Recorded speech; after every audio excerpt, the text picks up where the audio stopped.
Right, so we're talking about the demise of Christian Benitez, a former Premier League football player for Birmingham City. He's just gone across, or he had gone across to Qatar earlier in this month. He's just passed away. He was 27 years old. From what we know, he was taken to hospital with stomach problems. They're saying that it was possible cardiorespiratory failure, and it's got us thinking, like, between the two of us, we've noticed there's been quite a lot of deaths recently of footballers that should be in the best of their health, good ages.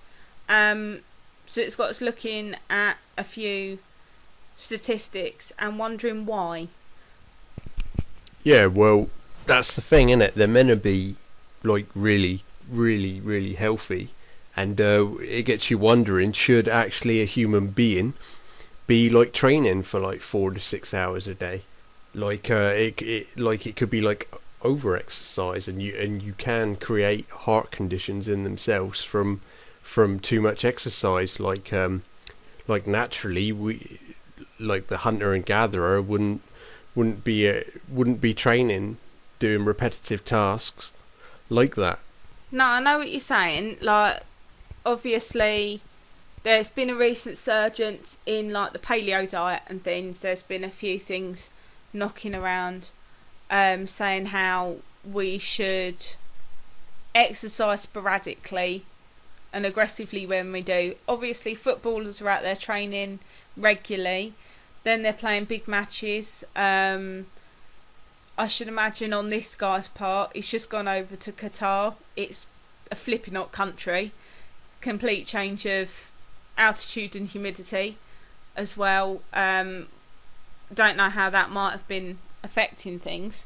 See, like, the problem is, though, is like the public demand this kind of thing. So, like, the wages are high. Now, it's like whether or not it's better to be a footballer for 10-15 years of your life and then live out the rest, basically early retirement, or, you know, just kind of take it the other way. That Quite frankly, if you're going to pop it at 27, like this guy, is that worth it? Is it worth being paid thousands and thousands of pounds and having your big house and all that, and having your dumb blonde on your arm as you wagon that, when it's putting undue stress on your body? Yeah, well, what are the statistics that we've got then? I mean, we know that Muamba nearly died from heart issues at Bolton, and Mark Vivian Foe did die. Well, I've got, like, a couple of bits. Like, first one, granted, it's from the Daily Mail. If you're going to believe stuff that's written in there, then you are a bit of a mug. But it is based on some scientific research from the States that says that basically extreme exercise. So, in example here, it's saying about doing marathons. Like, these guys are out training for half the day and then they're playing a big match. Like I said before, changing your base to somewhere that's like another 10 degrees hotter than what you're normally used to, and that, to me, that says extreme. But it can be incredibly damaging to the heart. It says that the safe upper limit for heart health actually only advises a maximum of an hour a day extreme exercise. So yeah, like, if you're running away from a lion or a dinosaur, like paleo man, caveman, then there's your hour a day, and then you can go and collapse in your cave,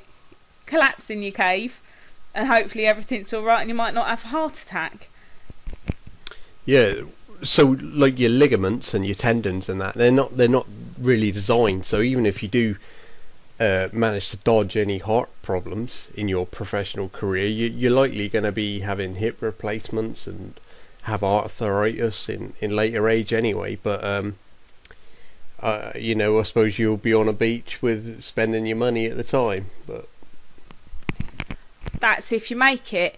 One of the other statistics that I found, and this actually shocked me, I was counting through, and I know that there's been quite a lot of things in the press lately. To my mind, it was the last 3 years that there's been quite a few people that have been severely injured, or they've collapsed on the pitch and they feel terrible and they're ended up taken to hospital. But I was just having a look through the FIFA medical statistics for the last 10 years, and there's actually been 64 people that have either died on the pitch or since having a pitch related injury or stress. 64 people in 10 years in a game that's meant to be keeping you really healthy. Now, I find that really shocking. Quite frankly, I think I'd rather sit on the sofa. What do you think? What is that, worldwide statistics? These are FIFA statistics for professional footballers. Yeah, so like worldwide. For professional sport, for professional football, I suppose that is quite high. If it's not that's not counting in all the people at local level who would have died as well. So I mean, really, you don't really hear about that other than the local newspaper. So